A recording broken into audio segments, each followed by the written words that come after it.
Chapter 26, Section 3, Winning the War. What factor most contributed to the Allies' victory in World War I? So things to be looking for is how World War I became a total war and what a total war is. Discuss the effect of years of warfare on morale around the world. Evaluate causes and the effects of U.S. entry into the war. And then the events that led to the end of the war. So waging total war. What a total war is, it's when a country has to use all of its resources, all of its economic resources, all of its manufacturing, all of its human resources to be able to fight and win the war.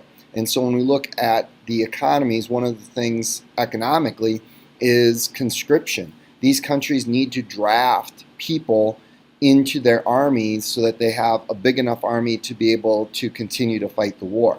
And what that does is that pulls people out of the workforce and it opens the door for other groups of people. The other thing is these countries need to raise taxes and borrow money so that they can afford to continue to fight. When it comes to food, they have to make sure that they ration it so that their soldiers have enough food to eat and that they have enough of needed supplies. So for example, gas. Those types of things where it's going to get rationed and people back home don't have as much access to it so that they can have plenty of gas to be able to fight and win the war.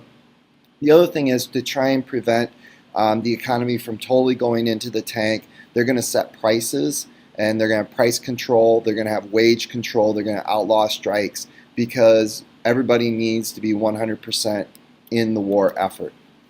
Also economically, these countries are going to use war to try and hurt the other country. So for example, blockades. You see Great Britain is going to blockade the German Empire so that way needed supplies can't go in and out. It's legal to confiscate contraband. So contraband would be like weapons and ammunition. It's not legal to confiscate medical supplies or food because those are things that civilians need for survival. And the other thing you see is in retaliation, Germany uses its submarines, its U-boats, to begin to sink ships in order to be able to try and end this blockade. They also are sinking ships because they know that Great Britain is using passenger ships to get supplies and all that type of stuff to and from Great Britain, and Germany wants to hurt that war effort. So propaganda war. They're going to have to try and convince all people to be 100% in this war effort and to be able to have people make sacrifices, understand why it is that they need to register for the draft, why they need to have food rationed, but also to convince people that they need to buy war bonds to help support the war effort. And so all of those types of things that they're going to do, and they're going to try and paint the opposing side as being inhumane and that we are fighting the good fight, we have to win or else the bad guys are going to win, and we don't want that. In order to make up for all the men who are leaving to go fight in the war, then you see women moving into what would have been traditionally men's jobs. So they are working in factories and war industries. In some places you get branches, female branches of these military services. So for example, you'll have the female Navy. It's WHC, Women Army Corps is what we're going to call it in World War II. But also go in as nurses. The impact that this is really going to have on women is it's going to have women feel more confident, and they're going to take pride in the fact that they helped win this war effort. But the other thing is it's going to help move the women's rights movement forward because they made all the same sacrifices, they did all the hard work, they did all the things pretty much that the men needed to do. And so in the United States, for example, that's going to be one of those things that's going to lead to the women's right to vote. As the war goes on, this war fatigue sets in. You know, both sides thought this was going to be a 6-month war, that they were going to trounce the other side, and it was going to be over and done with.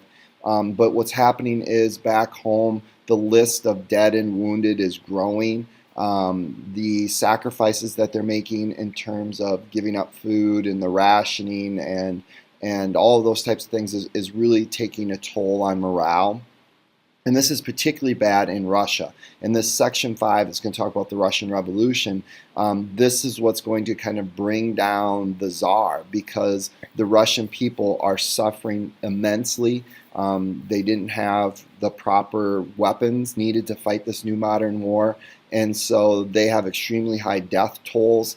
And you're going to have a Russian Revolution, and eventually when Lenin gets control, he's going to sign the Treaty of Brest-Litovsk, which is going to end the war between Russia and Germany.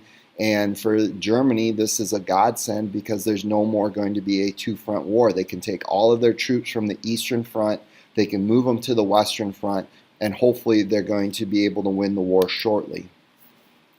So for the United States, we were kind of sitting on the sidelines for quite a bit of it. And there's a variety of reasons. One is we really didn't want to be involved in Europe's wars. The other thing is there's a big split in opinion, because we had people from all of these different countries, and so you have some who want us to go in on the side of Great Britain and France, and some want us to go in on the side of Germany and Austria-Hungary. And so that's not really very clear cut. Woodrow Wilson campaigns on the promise to keep us out of war, but by the time we get to 1917, there's a whole host of things that are kind of adding up. One is this German unrestricted warfare, the fact that Germany is beginning to sink ships that have American passengers aboard. That is something that is troubling to the United States. The other thing is Great Britain intercepts a note, the Zimmerman note. Germany is sending a note to Mexico telling Mexico that if they declare war on the United States and keep the U.S. busy, that when the war is over, Germany will help Mexico regain all the land that was lost in the Mexican-American War. So if you look at that cartoon, you see they would get Texas and New Mexico and Arizona and California and a handful of other places back. And when that gets published in the United States newspapers, that's going to kind of begin to really tip the scale. But the big thing for Americans is this unrestricted warfare. The fact that Americans are being killed by Germany, that's going to have a big impact.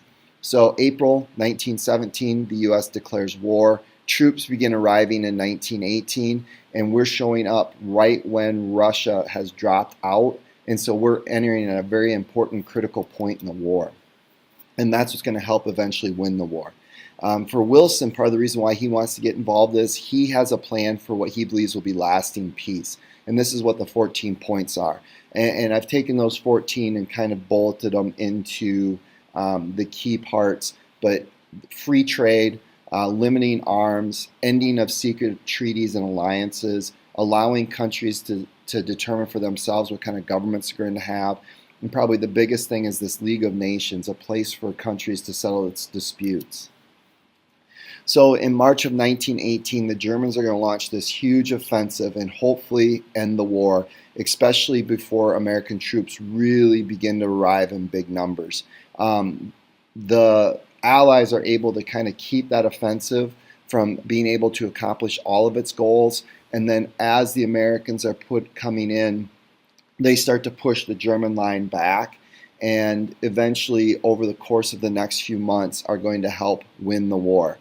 So by the fall of 1918, Austria-Hungary and the Ottoman Empire have surrendered already, and they are out of the war, and that's just going to leave Germany fighting alone, and they're just not going to be able to do it. So at 11 o'clock in the morning on November 11th, 1918, they signed an armistice.